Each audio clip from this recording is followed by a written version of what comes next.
Good morning friends, welcome to Shivani রান্নাঘর। আশা করি সবাই খুব ভালো আছো।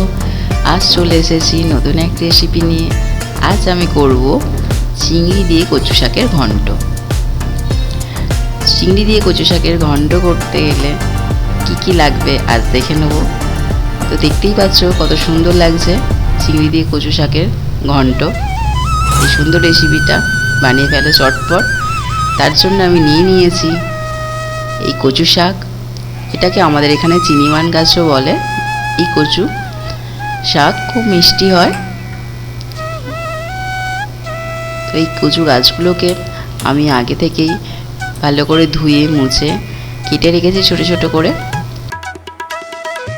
এগুলো অল্প কখনো কখনো গাল চুলকাতেও পারে, তা গলা কুটকুট করার জন্য আমি এগুলোকে একটু অল্প জলের মধ্যে সিদ্ধ করে জল ছেঁকে ফেলে দেবো। তার জন্য আমি নিয়ে নিচ্ছি কিছুটা পরিমাণে জল, আর তার মধ্যে অ্যাড করে দিলাম টাটার নুন। পরিমাণ মতো নুন দিচ্ছি। কচু শাকের নুন পরিমাণে কম লাগে, তো এর মধ্যে আমি সমস্ত কচুগুলো একটু একটু করে দিয়ে দেব। প্রথমে অর্ধেকটা দেব, কারণ অতটা কচু একসঙ্গে অসুবিধা হবে নাড়তে, তাই অর্ধেকটা দিয়ে সিদ্ধ করে নেব। যখন এটা কমে যাবে তখন আরও অর্ধেকটা দেব। তো অর্ধেকটাতেই আমার কড়া ভর্তি হয়ে এসছে, তো এটা আমি চাপা দিয়ে কিছুটা পরিমাণে ভাপিয়ে নিচ্ছি। আমি তার জন্য আগে থেকেই চিংড়ি বেছে রেখেছি, আদা রসুনের পেস্ট করে রেখেছি, নিয়েছি জিরে গুঁড়ো, আর লাগছে তেজপাতা, পাঁচফোড়ন, হলুদ গুঁড়ো, লঙ্কা গুঁড়ো আর চিনি। আর এর মধ্যে অ্যাড করব কাঁচা ছোলা, যা আমি আগে থেকেই ভিজিয়ে রেখেছি। এই ছোলা নিরামিষ কচুতে আর চিংড়ি আমিষ কচুতে দিলে টেস্ট খুব ভালো আসে। আর আজ আমি এই দুটো একসঙ্গে করে দেখাবো, যার টেস্ট অসাধারণ আসবে। আমি বাকি কচুগুলো ওর মধ্যে দিয়ে দিলাম, দিয়ে সমস্ত কচুগুলো আমার সিদ্ধ হয়ে গেছে। আরও কিছুক্ষণ ভালো করে সিদ্ধ করে নেব। দেখে নিচ্ছি কচুটা ভালো করে আমি সিদ্ধ হয়েছে নাকি দেখে নিচ্ছি। এর মধ্যে কচুটা ভালো করে নেড়ে চেড়ে আমি আরও কিছুক্ষণ ফুটিয়ে নিলাম। এরপরে আমি কচুটা জল ঝরাতে দিয়ে দিলাম। এরপর আমি কড়াইয়ের মধ্যে কিছুটা তেল গরম করে নিচ্ছি। তার জন্য আমি সর্ষের তেল নিয়েছি, যার মধ্যে আমি চিংড়িগুলো ভেজে নেব। চিংড়িগুলো আগে থেকে আমি নুন হলুদ মাখিয়ে রেখেছিলাম। বড় বড় খুব সুন্দর চিংড়ি আমি ভালো করে ভেজে নিলাম। এরপর চিংড়িগুলো তুলে রেখে আমি আরও কিছুটা তেল অ্যাড করে দিচ্ছি। তেলটা ভালো করে গরম করে নিলাম। এর মধ্যে দিয়ে দিচ্ছি বেশ কিছুটা পরিমাণে তেজপাতা। আমি 4-5টা তেজপাতা দিয়ে ভালো করে নেড়ে চেড়ে নিলাম। আর এর মধ্যে অ্যাড করে দিচ্ছি পাঁচফোড়ন, আর দিলাম অল্প পরিমাণে আদা বাটা, অল্প পরিমাণে রসুন বাটা। আমি কচুর পরিমাণ অনুযায়ী হাফ চামচ করে দিয়েছি। তো কচুর পরিমাণ বাড়লে বা কমলে তা কম বেশি করতে পারো। এবারে আদা রসুনটা ভালো করে আমি ভেজে নিলাম। আর এর মধ্যে অ্যাড করে দিচ্ছি হলুদ গুঁড়ো, 1 চামচ হলুদ গুঁড়ো, 1 চামচ লঙ্কা গুঁড়ো,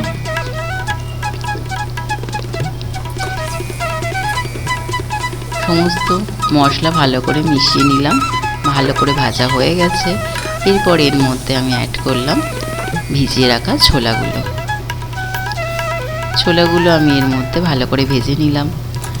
আমার ছোলাগুলো এর মধ্যে মশলার সঙ্গে ভালো করে ভাজা হয়ে গেছে। এরপর এর সঙ্গে অ্যাড করে দিচ্ছি ঝেড়ে রাখা, জল ঝরিয়ে রাখা কচু শাকটা।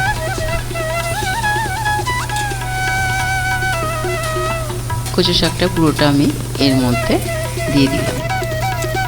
এরপর আমি কচুটা মশলার সঙ্গে ভালো করে নেড়ে চেড়ে রান্না করব।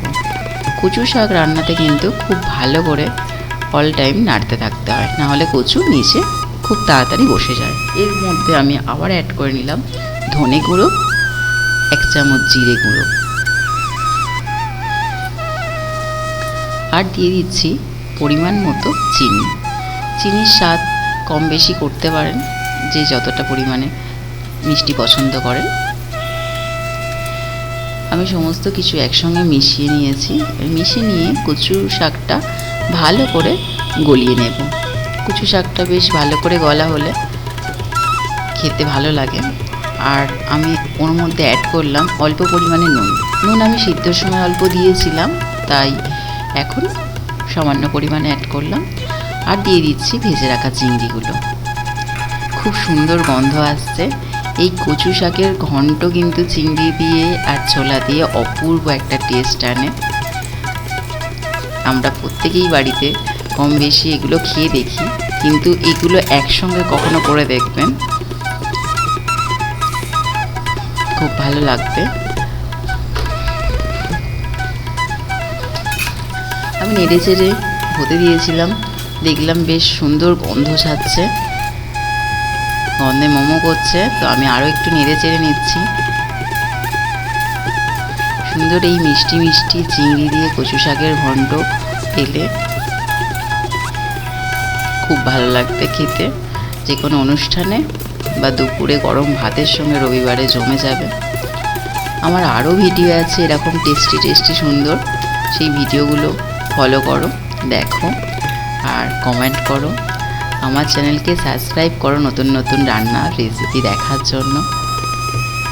আমার কচু শাকের চিংড়ি দিয়ে ঘন্ট হয়ে গেছে, তো আমি তুলে নিচ্ছি একটা প্লেটের মধ্যে। খুব সুন্দর গন্ধ আসছে, বাড়িতে করে খাও আর আমায় কমেন্ট করো কেমন লাগছে। না করলে বিশ্বাস হবে না, জাস্ট অসাধারণের টেস্ট। গন্ধ বলে বোঝানো যাবে না, এতটাই স্বাদে ভরপুর। এই কচু শাক কিন্তু খেতে যতটা ভালো ততটাই পুষ্টিকর।